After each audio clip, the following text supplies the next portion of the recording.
Hi, everyone. Thanks for joining us tonight. We're going to just let everybody join, make sure that audio is turned on and folks have a video feed and everything's working okay. So we'll just give it a couple minutes. And I'm here with Preston Singletary, the star of the show tonight. Dick Weiss, another one of our beloved artists, and of course, Bill Traver, my beloved pops. So we've all been vaccinated, so we're feeling very lucky to be in the space together tonight and be able to have masks off. It does, it feels very close together. We were just remembering that this is Preston's show last April was the first exhibition that we had when everything was locked down. So this is his second virtual opening with us. I know folks have lived through 2 COVID birthdays. It's kind of similar, I guess. Mm-hmm. Yeah. So, thanks for joining us on a virtual call today. Let's go ahead and get started. Preston, yeah, cheers. Cheers to you. Thank you. Congratulations on an exceptional exhibition. And Dick, Yes. these beautiful screens, they add so much to the show. Thank you. And with Preston's help. Yes. Yeah, absolutely. Yeah. And we miss all of you out there. We wish you were here. Next time. Yeah, I also just want to say a toast to your father. Oh, thank you. Oh, You right. lost this last Thank you, year, thank you. and to this show is really a tribute to. So, Yes, that's And I right. know we'll learn a lot about him tonight. This is Yeah. Pops right here. There he is. I made a little sculpture that kind of represents him. So I made sort of a light-skinned individual here who was graying and has anyway, this is this idea of the show was a kind of a eulogy to my father, who was a great outdoorsman and was very well known in the fishing community as, fly fisherman and a fly tyer. And he was a mountaineer, and we went rafting together and climbed mountains together and, went hiking. So this is kind of like the central figure of the show here. I'm put this down. And what I did is I tried to create kind of a mythology around his life. And so one of the really great things about this show is that I was able to finally realize this collaboration with Dick Weiss, who I've known forever, ever since the mid 80s, I guess, probably. But we, at one point, my wife and I lived in his house. We split into a duplex. And so the screens here, this is one of the screens. This is supposed to represent mountains. So it's very abstract and in terms of how I drew the shapes out. And so those kind of like triangular shapes are supposed to represent mountains, very abstract in an abstract way. And you have this big sort of swoosh going through here, which is typical of the design style that I use in my own work, form line design, which are all these elements that basically make up these Plinkett style designs. So my father, was non-native, and he married my mother, who is Tlingit and Filipino. So technically, I'm a Tlinkitino. So this piece here, so I created sort of almost like a step-by-step kind of story. So here's I call this piece Morning River. This was him. He used to have a rubber raft that he would go on these float trips on the Stillaguamish River, and which is located just north of Seattle. And that's where he would fish for trout, sea run cutthroat, and it was a sport fishing river. And so this piece is kind of trying to illustrate the feeling of a river, the water flowing, and you got the fish, and here he's floating down the river. And then over here, we've got another screen. So Dick actually worked pretty tirelessly for about 3 or 4 months on these pieces. Yeah, this is 4 months of my life. Yeah. Particularly this one, how it worked was Preston wanted a screen for water, river, and mountains because both were very important to his dad. And so the mountain one, he did a combination of a lot of angular stuff and then some very flow lines. And that really galvanized me. It's so much unlike anything I've ever done that I really, as Preston said, the mountain screen turned into a mountain range because I've ended up doing 4 or 5 screens with the mountain theme. But the combination of the round and the ouchie, the sharp, is like something that really got me going. And you'll see the variety in them. Most of it's made out of hand-blown glass, so all the pieces are unique. And when I'm cutting the glass, sometimes I interfere with Preston's flow-through lines because the piece of glass is looking up at me from the table going, do you really want to cut me? Look at the pride in me. Why don't you just plop me in the middle of it? I go, oh, okay, all right. So it's a bit of a collaboration between Preston, his father, who I know, thanks to Osa and Preston. I knew Preston Sr. and I got him sitting on my shoulder. I don't know how much he was into visual. He certainly was into music and things. Was he very visual? Well, he would, he was, both my parents are quite creative. My father used to dabble in lots of different things. As a child, I remember him dabbling in oil painting, and he wrote poetry, and he was very well-read guy, had a lot of sort of book knowledge, but he, when I was much younger, I remember him, carving soapstone and, making things, so he was very, clever in just clever. That's a Swedish word. Clever. I'd have to, when I don't know his dad that well, but thanks to Osa and Preston, I got to be with him at various events, and he was obviously a very intelligent person, but he was a bit inward.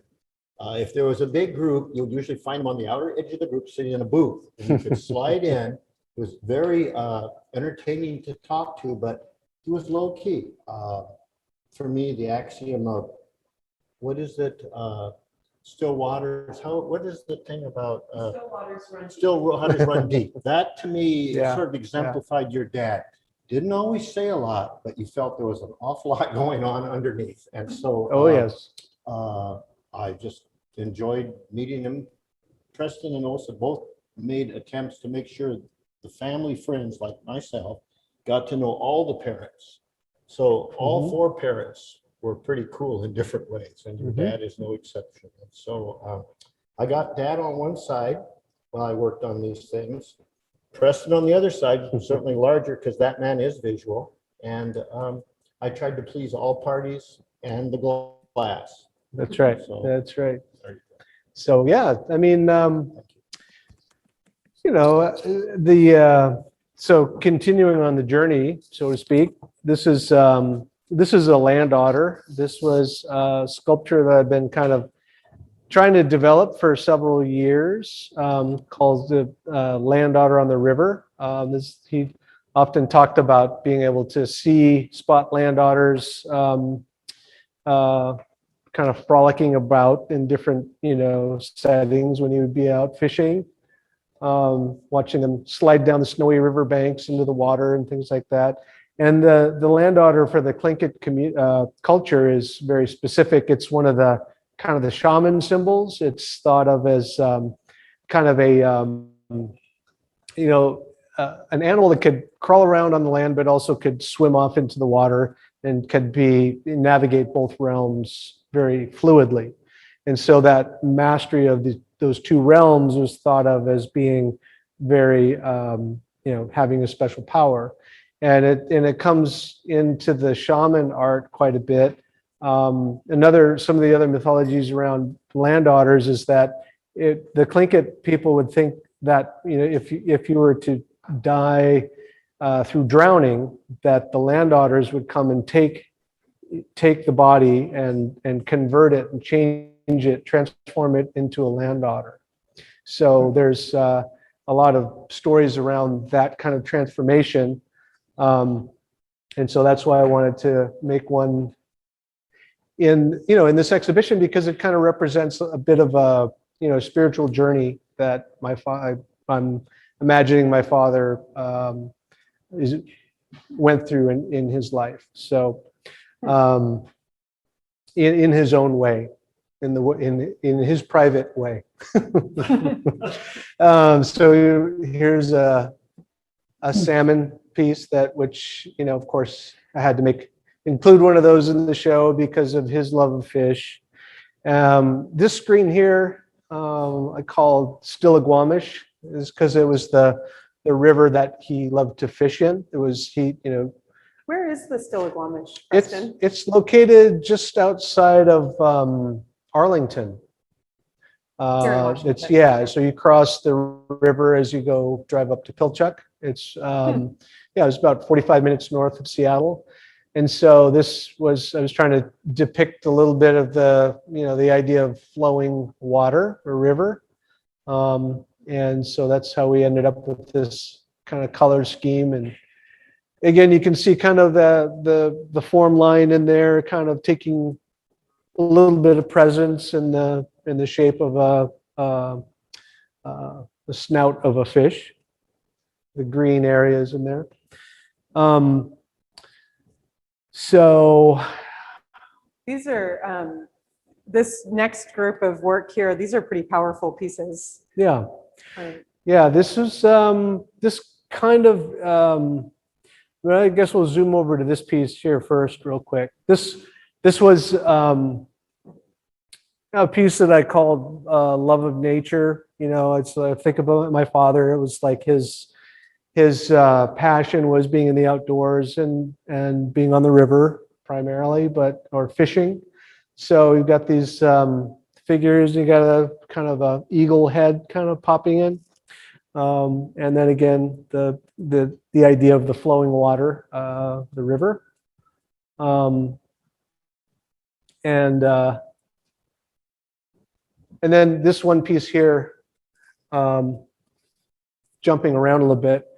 This is the one that I called Protector of the Cutthroats. So this was because when we would float on the river with my father, and it's a sport fishing only river, some people would be out there fishing with bait, and he'd be yelling at them, telling them, it's a sport fishing only river, and and they'd kind of reel in all of their line, and they'd scurry off thinking that maybe he was like the game warden, the ranger, park ranger or something. So I called this one Protector of the Cutthroats. So it's kind of like a a standing guardian spirit figure on that one. such a strong posture of the hands crossed like that. Yeah. And it's kind of inspired by, some Tlingit carvings, like these little figures are seen in the carved tradition. And they would have been made as, I've seen some that are kind of almost life-size, and they're placed in certain areas that are actually guardian figures or marking territory, for instance, something like that. And then back to over these pieces are more or less the, I call this one the Ash Moon. This one was kind of like, if the story progresses, my father became sick and he had lung cancer. And so this was, again, represented by, kind of an emaciated shaman figure. So it's pretty powerful kind of imagery. But I took some of the feathers that he used in his fly tying tackle box. So I have a whole box full of feathers that he used. So I put some of his feathers in the hands of the shaman there. This piece here, I called it, was a shaman arrives? Is that what I called it? Something. Shaman Wakes. Shaman Awakens. So again, it's kind of like the idea that he became diagnosed with lung cancer and it was untreatable by the time we discovered that he had lung cancer, and he was too weakened to receive treatment. So in my mind, I was sending these shaman to sort of like kind of help him through this journey that he was going through. And then you have the land otters in the lower part of that sculpture, and he's kind of the shaman figure is kind of sitting in the canoe, little silhouette of the canoe. And for me, using shaman figures in my work, it really just kind of alludes to the spirituality of my Tlingit community. It's connecting man to the cosmos, and the shaman were the healers in our community and could heal people that were afflicted with physical or mental illness. And then over here, this one is called Land Otter Man. Mhm. And this was typically a stylized piece of sculpture that appears on the front of a canoe prow, but this is illustrates a man going through the transformation from human to land otter. So that's kind of this position that he's in. It kind of is what it represents. So he's going through this transformation, and then this piece I called Lightness of Being. I was just imagining, my father having to, let go with the human physical world, and that, so this idea that these pieces are, this mobile was, inspired by, Calder, of course. And so I used elements of modernism in my work, and abstracting these forms are something that I've played with a lot. But with this particular arc here, I saw that as kind of a fishing pole. So it was kind of like pulling, reeling in a fish. So that was what was going on with that one. And then this one here, floating backward up the river, again, just kind of going through the process of, lucid thought and kind of dealing with his sickness, and, spent a lot of time with him, of course, trying to help him cope with it all. And so again, another, the idea of this have kind of experiencing dreams and visions, and his love of the river. Here he is floating backward up the river, so that's what that piece symbolizes. This is kind of a bonus piece, but I kind of thought that this looks kind of like me. It does look a little bit like you. So I decided that this is me in the story, in the context of the story. It's got the eagle on the hat, which is my moiety. So the Tlingit tribe is split into two halves. There's the eagles and the ravens. So my mother comes from the eagle side of the Tlingit tribe. So that's why it has an eagle symbol on there. And this is a kind of a new piece of the wall piece, into the clear water. Is that what I called it? Mhm. These are made from carvings, wood carvings. When I work collaboratively with carvers to make these patterns, and then they're cast glass fish, and supposed to represent like a school of fish swimming.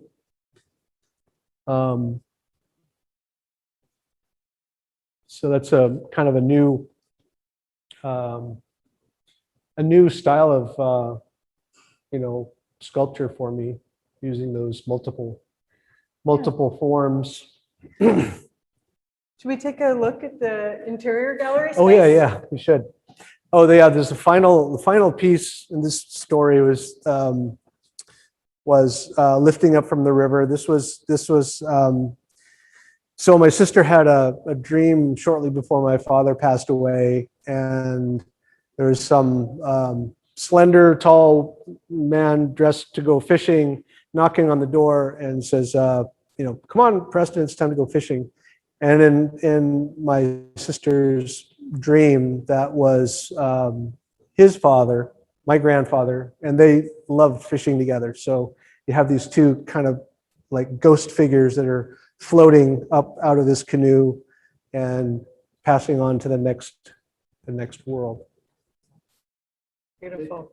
Did either you or your sister Rachel get into fishing or not really? No, it was more of a sit in the basement and play my guitar kind of kid. I didn't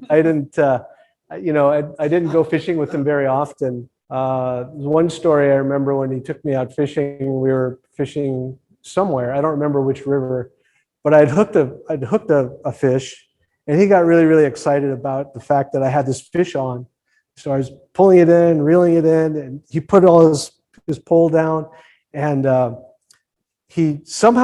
for some reason he grabbed the line, and it snapped the fishing line, but the fish was like right down, kind of at his feet, and it kind of wriggled away, and he grabbed it and he threw it up on the bank, and the fish like flopped down and got back in the river, and he caught it again, and he tried to throw it back up on the river bank, and it flopped down into the river again and swam away. And I was just sitting there going, "Oh my God, what's happening?" All this commotion. That one we were catching to eat, to catch and eat. And Rachel didn't get into fishing, your sister? She did it. Rachel actually went fly fishing more with him than I did. So yeah. Actually, before we leave this room, Deborah, could you focus on this screen over here for a minute? Oh yeah. When I love going to Dick's studio and visiting with him while he's putting these pieces together. And throughout that process, he always asks me, "Well, now which one do you like best? Which one do you like best?" And he would always have me compare the screens. And so it's come down to this one. This is the one I like best. Okay, it was the first one. That was the first one. So Dick, have you ever used this much color in one piece? Probably not. This is, for me, really balancing a lot. And I got excited by the complexity of Preston's design with his native flow lines moving. The form lines were something I never deal with. And so it just really inspired me to try hard. And with Preston Sr. over here and the youngster here, I just marched bravely forward, trying to do the best I could in a step at a time. The thing about screens are they're always a bit of a story. The first screen sets up the whatever it is, the situation, the problem, the idea. The second one's got to either complete it, complement it, comment on it. So it's instead of one and done like so much art, it's kind of neat that I do one. It looks pretty good. But then the second one gives me another life. It's like being resurrected. I have a chance to make it even better. I'd have to say, as long as we're talking about the screens, Preston has been a delight to deal with. I mean, he's like light on the tiller, and so he'd be like the architect. He'd give me the drawing of the building to build. I would build it. And before it's erected, I would have him come over to look at the colors. And I told him, please, you can even pick one or two pieces that you don't like, and I will change it without getting grumpy. You have up to 3 changes. And he never did it. He gave me plenty of room to be myself. So light on the tiller also means really respecting me in a way that I didn't really anticipate. I've known Preston, loved him for decades, but this was such an easy collaboration. And I do it again in a New York minute. So something you may not know is that Vic has been actually with the gallery since we first started the gallery. Probably his first show was back in what, 1978 or 79. 79. Yeah, and it was stained glass at that time. So he's been doing these screens and large commissioned windows. You can see a couple of the very, very large ones at the SeaTac airport, both the north and south ends of the airport, for many, many years now. So Preston got a great guy to do his work. Sarah's mom, I think at one point said, she probably heard my voice in the womb. I think I did. I've known you my whole life. Yeah. That's right. I'm happy Yeah. to still be here. So let's go on into the interior. Yeah. Yeah.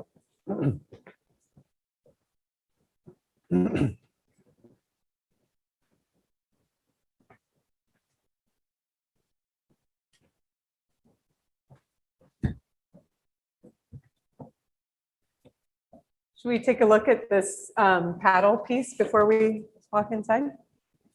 Yeah, this is, based on a traditional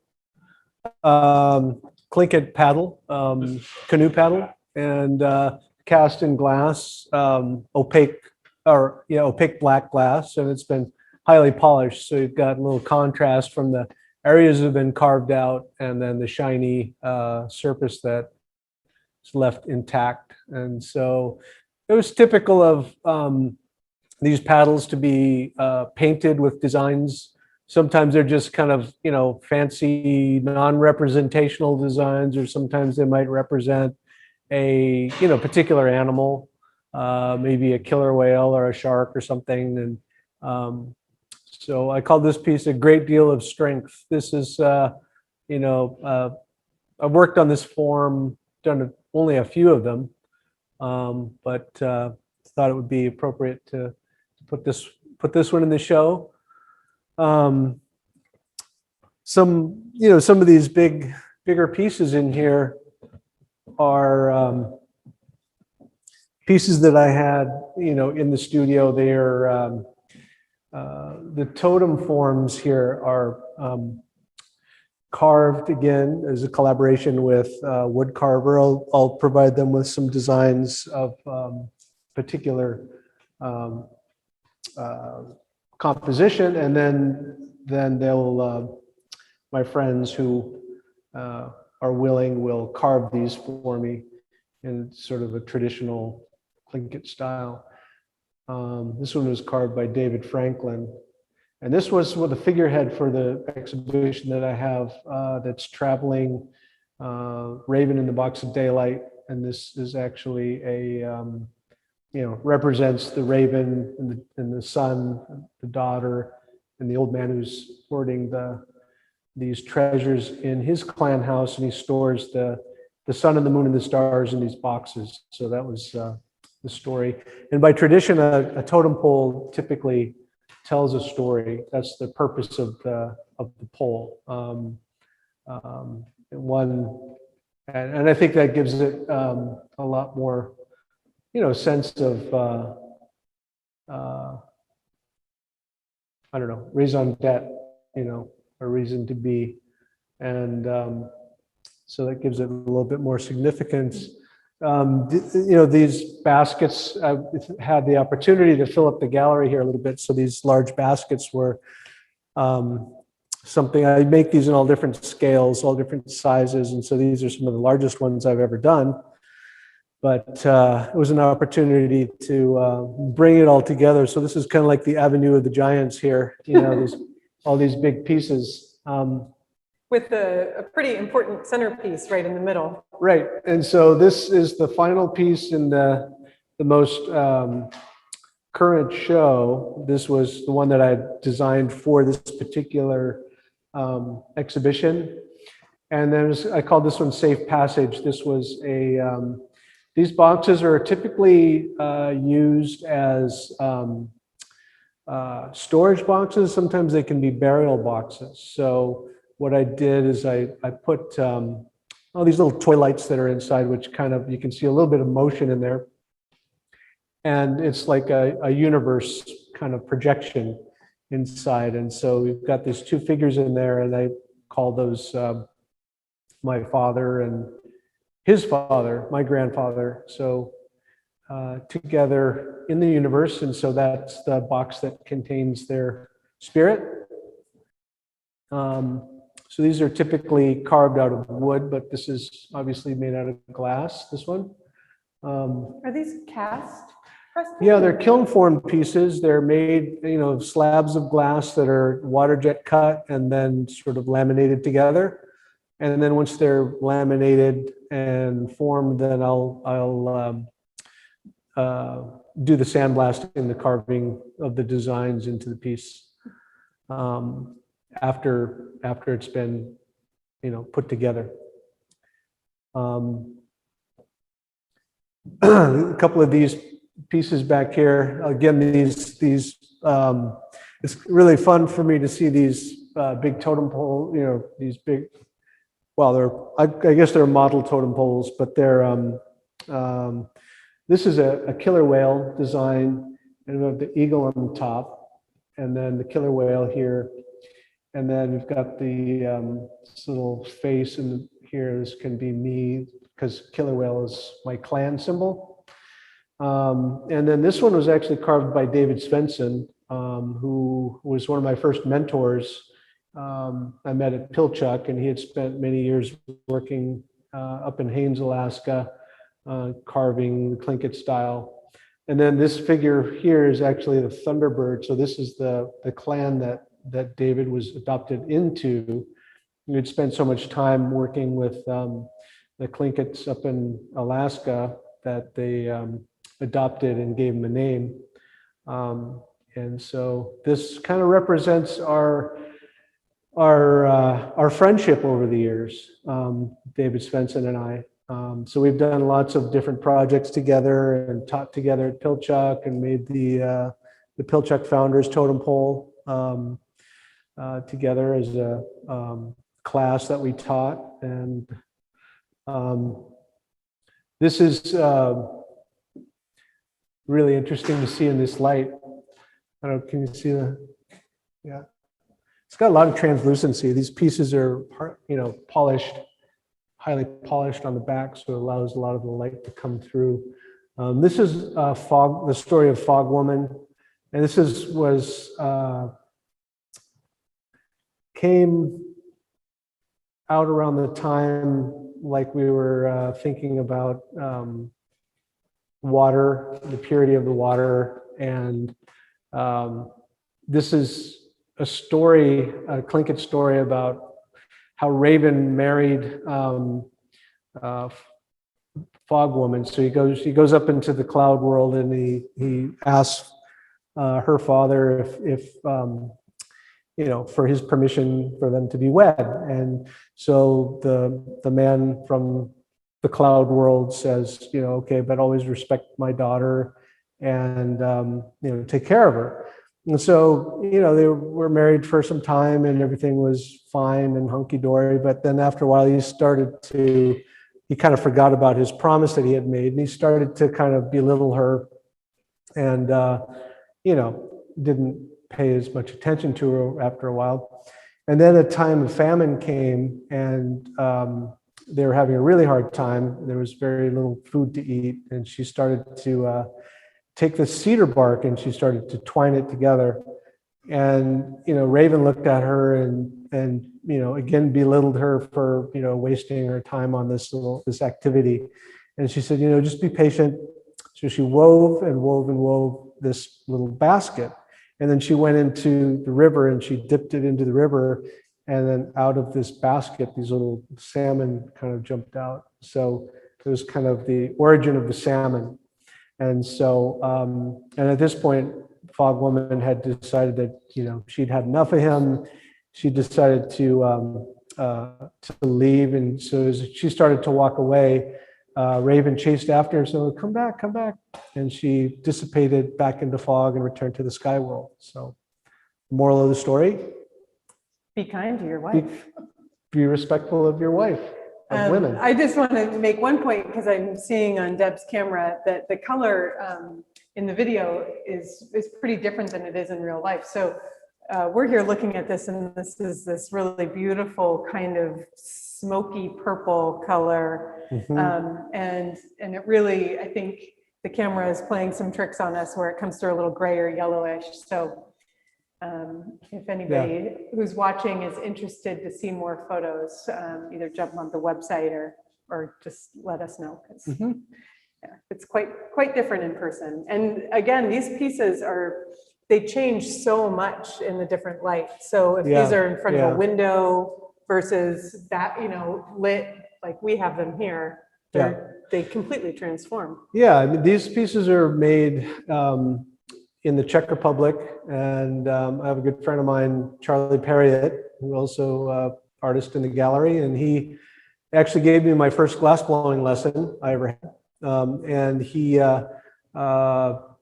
at the Glass Eye Studios where we both worked. And so he spends a lot of time in the Czech Republic working, helping facilitate projects with the artisans over there. And so this is the final kind of medium-sized totem that I have here. This one's called Transforming Killer Whale, or Kakao Sheath, which actually this one was carved by Joe David, who is also my mentor from the west coast of Vancouver Island, from the Nuu-Chah-Nulth tribe. And in the summer of 2000, we became friends, and I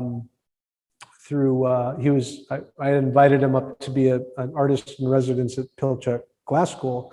And so I worked with him for a couple of weeks and kind of introduced him to the glassmaking process. And at the end of that session, we were doing sweat lodge ceremonies, and so we became really close and really good friends. And so he adopted me, and he shared his name with me, and so that was Kakao Sheath, and that's what this symbol represents. And it's about a supernatural white wolf who transforms into a killer whale. So you can kind of see, they're kind of like the wolf head, on this end, with the ears and the paw, but it's also like a pectoral fin, and then it also has the dorsal fin that's here, and then the tail flukes coming up here, and then again a shaman face, which is very typical of the Nuu-Chah-Nulth style, that particular form, or actually this whole sculpture. And Joe, he kind of opened my eyes to a lot of the native spirituality, and so that was something that was really impactful for me, and so it kind of validated me in a lot of ways, and so that's why this is such a special piece. Kind of iterating our connection to each other. Thanks, Preston. So I think we've seen the whole show now, and I think we'll take our mics off and go sit in front of a computer and see all of you and answer some questions. So we'll be right back with you. All right.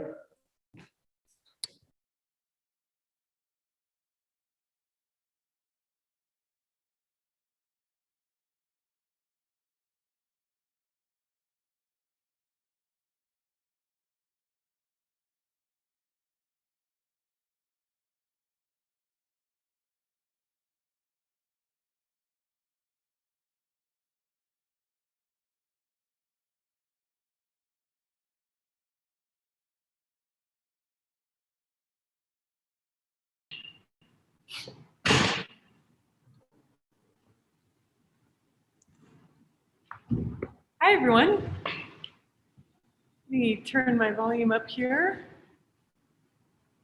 How are you all? Thanks for joining us tonight.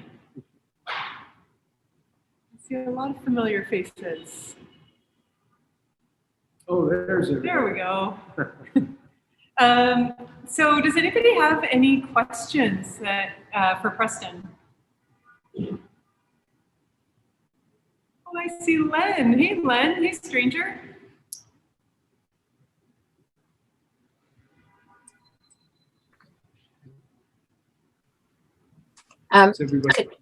Could I ask a question about Preston? This is such a comprehensive and wonderful, it's such a wonderful feeling that you have for your father.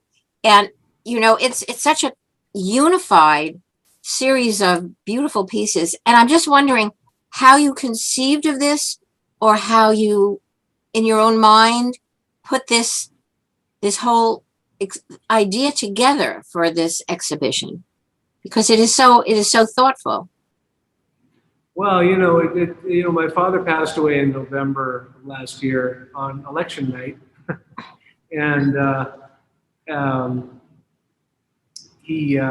well, I won't go all political on this discussion, but I did. That was the last time I saw him, and from that point, just after that, I mean, I knew that I was going to be working on a show, which I always do. I have a show here every April. It's been for several years in a row.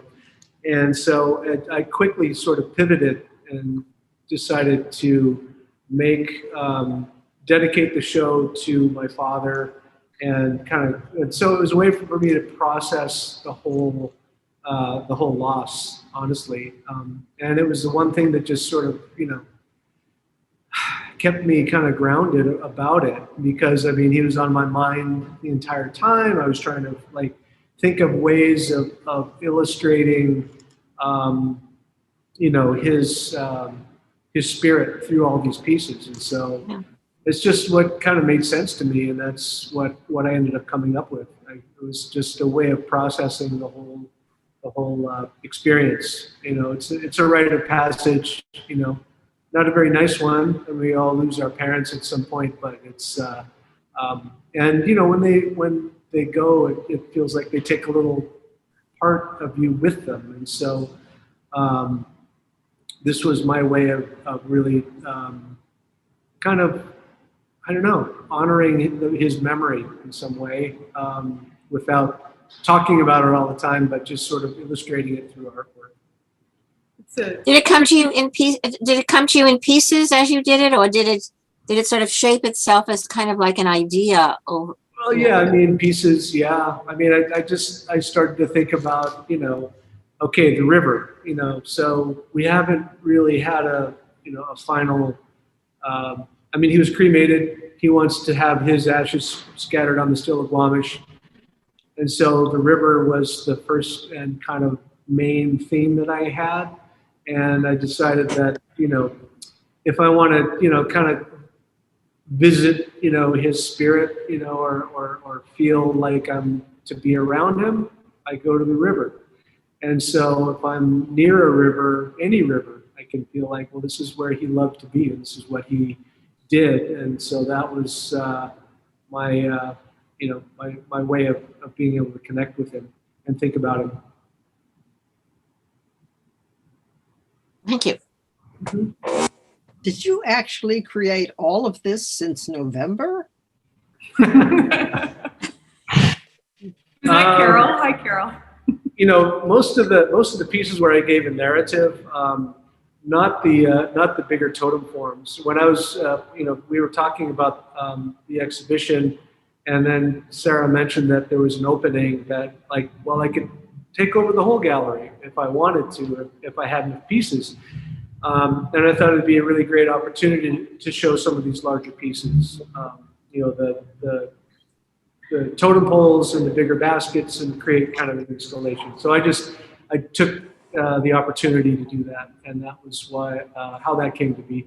But most of the pieces in the exterior of the gallery here, including all the screens that worked on with Dick Weiss, these were all made, since around the November timeframe. A few of the pieces were already kind of in process, and so I was able to kind of, in my studio, I have several pieces that I first blow the piece, blow the sculpture, and then it sits on a shelf. And then when I'm building a show, I can select pieces off that back shelf and build a show around that. So when I had the theme and I started to develop the story of the idea of him, getting on the river, I was able to, create these poetic titles that kind of alluded to, a day in his life, where he would have been getting up and getting on the river, floating down the river, and what have you. So, yeah. It's really mind-boggling to think that. I think I see Fletch raising his hand. Fletch, did you have a question? Yeah, I do have. Thank you, Sarah. Preston, I'm intrigued by your mention of collaborators, of carvers and mentors, and the production in Czechoslovakia and so on. I tend to think when I see Preston Singletary that I'm seeing a singular artist, and it enriches things to know about the collaborations. I'm not sure. I don't have a question as much as a wish to understand more about the collaborations that bring pieces. Ann and I have one of your raven feathers, the tall, dark, which I love. And are there collaborators on that we'd like to know about? Well, I mean, those pieces are, I think of glass blowing as we work in a team. We work, you can't possibly make, big complex things, by yourself. And so, I feel that's the nature of glass blowing. I feel is very collaborative. A lot of people think, oh, well, Dale Chihuly, he doesn't blow his own forms. Well, the thing is, it comes from more of a European tradition where he's now become more of the designer. We have the master craftsman. The American attitude tends to be like, oh, I made this and I made it. And this is something that I made. And it's like this, rugged individualism. But, in my opinion, I've helped other people make their work for 20 years before I sort of broke out on my own. So, I've helped people develop their work. Sometimes I'll bring people in, to help me with different aspects of whatever it is I'm trying to make. Somebody who's much more skilled at, making an element that I can stick onto the form, or help me with the special part of the process of the glass forming.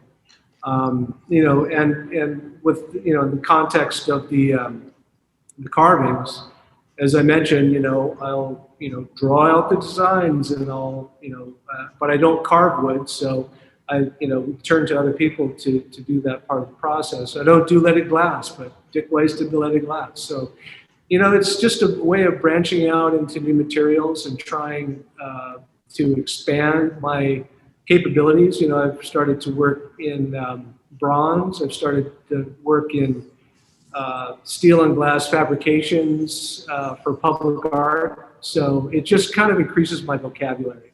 And, and especially when I create, when I control the narrative of what the piece actually is saying, then I see that as a perfectly valid. Can I follow up with a quickie? Sarah, you mentioned, if I understood you correctly, casting the large totems in Czechoslovakia. Why not here? Why? What does that bring to the piece? It's a good question, Fletch. I think, and I'll let Preston follow up on this, but quickly, the quick sort of answer to that is basically there's a huge amount of expertise in casting at scale in the Czech Republic.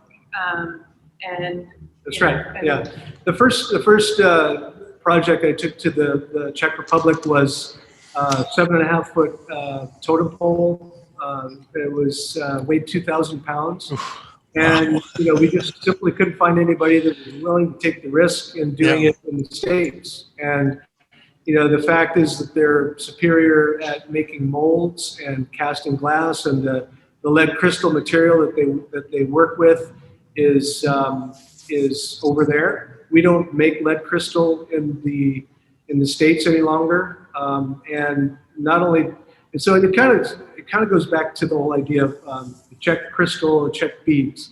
They developed this lead crystal to make the beads. They were involved with fashion, so they had to create different families of colors depending on what the fashions trends were, and so all the materials are there, and all the cold working and all the hand working and the expertise of making these molds and casting the material, And so that's why I went over there. I mean, I honestly, I couldn't find anybody who was willing to take the risk with me in the States. And so that's why we went over there. Thank you.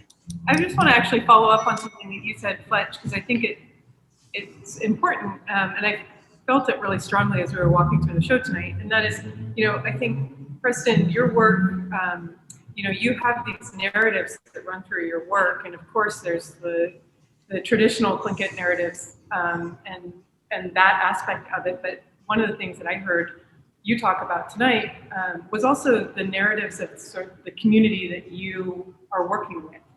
Whether that's with Dick Weiss or Charlie Perriott or David Svensson, like those narratives are also stories that you're telling in all of this work, and especially in those collaborations. I think that's really something that's unique to you. I don't know a lot of other artists who do that and who so kind of revere the other artists in their community.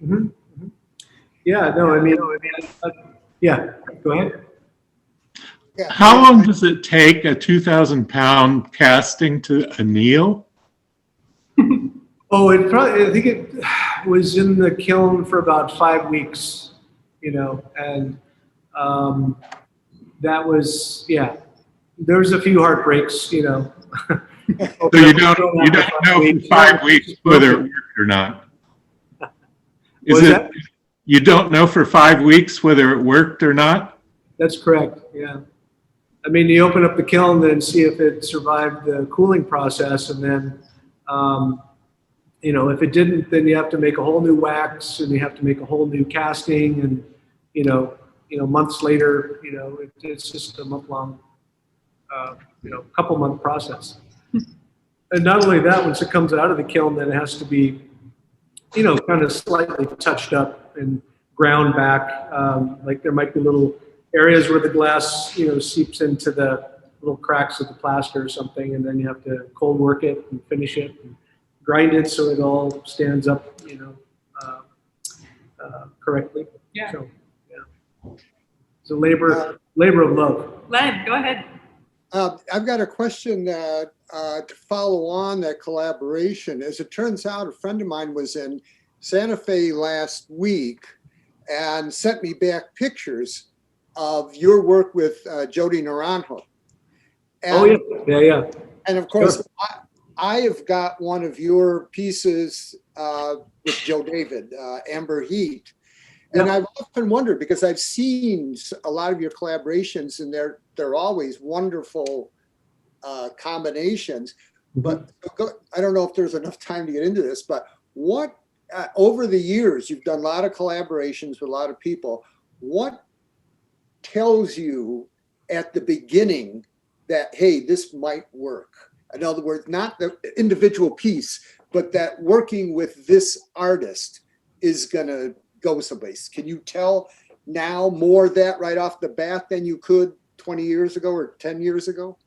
Yeah, I mean, well, some of the first collaborations that I did were with Tammy Garcia, and she was a Pueblo potter, similar to what Jody does, but that I felt was very appropriate. And what it actually also did was turn the Native American collectors onto the material of glass. Because Tammy was such a prolific artist and was very established, and tell you the truth, I was in Santa Fe showing my work with very limited success, but then I did this collaboration with Tammy, and everybody's like, whoa, this is going crazy. And then all of a sudden it kind of justified my work in the context of, that art market down there. But, when I'm working with other artists, the main thing that I get out of that is that I learn how other indigenous people, interpret their culture for these times.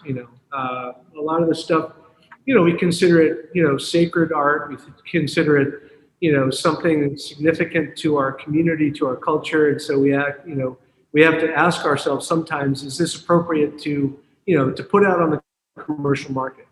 In some cases, especially in Northwest Coast art, Alaskan Tlingit style, there's a lot of intellectual property issues. So a lot of these stories, a lot of the symbols can refer back to specific clans, which, these stories are owned by these clans. And so, to sort of monetize them and make profit from it is not appropriate. So there are some stories that are more or less in the public domain. And so those are the ones that, I tend to gravitate towards, like The Raven in the Box of Daylight. It's such a well-known story, and it's shared by several different clans, up and down the coast, from the Tlingit to the Haida. And then not only that, there's other, tribes that also have, some form of raven stealing daylight, and giving it to the world as a gift. So, but in any case, and also the part of the thing about working with other artists is that I'm trying to be like an ambassador of glass to other indigenous people. It becomes kind of, not only a challenge about, the concept of what we want to make, but also it could be like a technical challenge. Like I asked sometimes to make something that I've never tried before. So it instantly kind of, takes me out of my comfort zone. Kind of like what Dick was saying about, trying to interpret these screens, for my, reflect some kind of idea of what I was trying to convey. So, yeah, so it's a great inspirational circle that, we just keep inspiring each other to do new things. Good, thanks. Mm-hmm. Thanks for the questions. So we're right at about 6 o'clock, and I want to be respectful of folks' time. Preston, thank you very much for sharing this exhibition with us. Thank you. It's a special one, and we're thrilled to have it. Thank you. For those of you that are here in Seattle, I hope that you will come by and see the show in person. And for those of you who are out of town, I'm thrilled that we were able to share it with you virtually, thanks to the technology. I'll send people. Please do, Len. Yeah. All right. And it's nice to see you all. We miss you. Yeah. Have a wonderful evening, all. Take care, everybody. Thanks. Bye now. Bye.